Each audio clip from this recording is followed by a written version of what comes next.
The lingering scent of a cologne that wasn't mine used to be subtle, a phantom whisper in the air. Now it was a screaming siren. For 2 long years, I, David, 38, had been living a lie, oblivious to the cracks spiderwebbing through my seemingly perfect life. I had a beautiful wife, Sophia, and our incredible son, Leo, who was just 4 years old. Our house in a quiet Denver suburb felt like a sanctuary, a place where dreams were built. But sanctuaries can crumble. Looking back, the signs were a cruel mosaic of missed clues.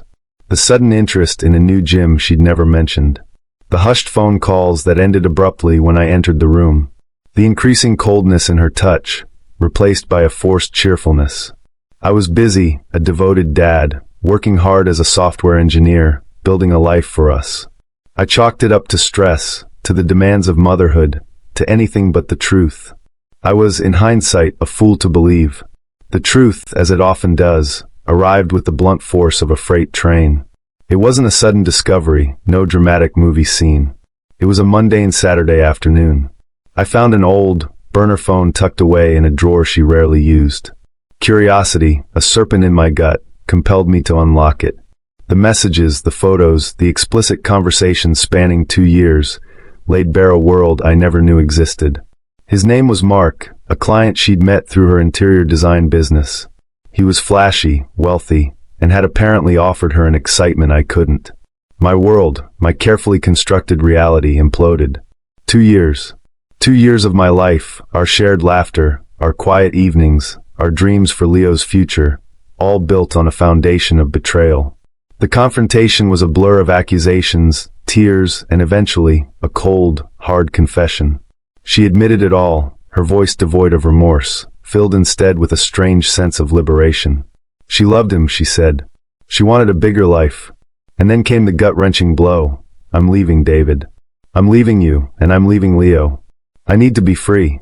She didn't just leave me, she abandoned our son. Leo, at 4, was utterly bewildered. He cried for his mommy, his little face crumpled in confusion, a sight that tore my soul to shreds. Sophia packed 2 suitcases, whispered a hasty goodbye to a distraught Leo, and walked out the door, disappearing from our lives as if she'd never been there. She moved out of state with him, leaving us with a gaping wound and a future that felt impossibly bleak. Her calls to Leo became sporadic, then ceased altogether. The abandonment was absolute. I was a ghost haunting my own home. My job became impossible. The focus required for complex coding was beyond me. I took a leave of absence, retreating into myself, the shame and pain a suffocating blanket. Our mutual friends, once so close, offered platitudes but slowly drifted away, unable to reconcile the Sophia they knew with the woman who had shattered our lives. My family tried to help, but their presence sometimes felt like a constant reminder of my brokenness. Leo, however, was my lifeline. His innocent questions, his unwavering trust, his pure need for my love, forced me to keep moving. I couldn't wallow. I had to be strong for him. I had to create a semblance of normalcy, a haven of stability amidst the emotional chaos. I learned to be both mom and dad, braiding his hair, making his favorite pancakes, reading endless bedtime stories, and navigating the confusing world of playdates and preschool. I was a shell-shocked single parent, navigating uncharted waters, battling a sorrow that felt endless. Then, one cold, lonely night, after Leo was finally asleep, I stumbled upon Sophia's new life on social media. There she was, radiant and smiling, arm in arm with Mark, vacationing in Bali, their faces devoid of any hint of the pain she'd inflicted. A cold, hard resolve crystallized within me. This wasn't about bitterness, it was about power. She thought she could destroy me and walk away unscathed? No. This wasn't about revenge in the destructive sense, but about rebuilding my life into something so undeniably rich, full, and authentically happy that her eventual regret would be an inescapable consequence of her choices. My transformation began, fundamentally, with Leo. His happiness became my North Star. I immersed myself in his world, signing him up for soccer, enrolling him in a nature-based kindergarten, and planning weekend adventures to local parks and museums. We built elaborate Lego castles, had epic pillow fights, and started a tradition of pizza and movie night every Friday. Our home, once echoing with her absence, now vibrated with laughter, creativity, and the undeniable bond we were forging. We built a new normal, a better normal, just the two of us. Then, I turned my attention to myself, physically and mentally. The constant bitterness had to go. I started running again, pushing my limits, translating my emotional pain into physical endurance. I joined a local CrossFit gym, the intensity a welcome distraction. I meditated, read books on resilience and mindfulness, and found solace in hiking the beautiful Colorado trails, rediscovering a connection with nature I'd long neglected. I joined a grief support group for single parents, finding strength and understanding in shared vulnerability. Professionally, I knew returning to my old engineering job wasn't enough. I needed a new challenge, a new purpose.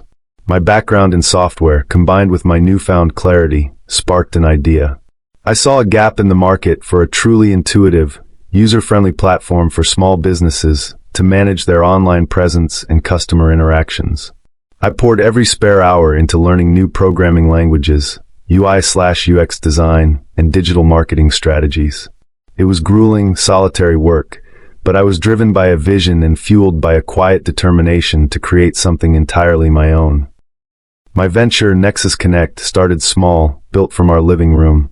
I secured my first few clients through relentless networking and cold calls. Their positive feedback and referrals fueled my growth. Nexus Connect wasn't just about making money. It was about empowering small businesses, simplifying their lives, and building genuine connections. The platform gained traction, slowly at first, then rapidly. Local business publications highlighted our innovative approach. Word of mouth spread. We started generating significant revenue through subscriptions and expanded our services. Within 2 years, my side project had blossomed into a full-fledged tech company. We hired a small, dedicated team and moved into a modern, vibrant office space downtown. Our house, too, underwent a transformation, not extravagant, but a comfortable, beautifully renovated space reflecting our new, prosperous life. The revenge wasn't a dramatic confrontation. It was a quiet, undeniable revelation. It unfolded on social media, the very platform that had once exposed her betrayal. My company, Nexus Connect, gained national recognition, leading to an interview feature in a prominent tech magazine. The article highlighted my journey, my resilience, and the positive impact of my platform. I spoke openly about overcoming personal challenges, about the importance of family, and about building something meaningful from scratch. I didn't mention Sophia, didn't hint at the past. I simply told my story, our story, Leo's and mine, with honesty and grace. The article went viral within tech circles. My phone exploded with messages of congratulations and admiration. And then there was the email. From Sophia. Her new life with Mark had imploded. He'd left her for someone else, taking most of their shared assets. She was struggling alone. She'd seen the article. She was stunned, impressed.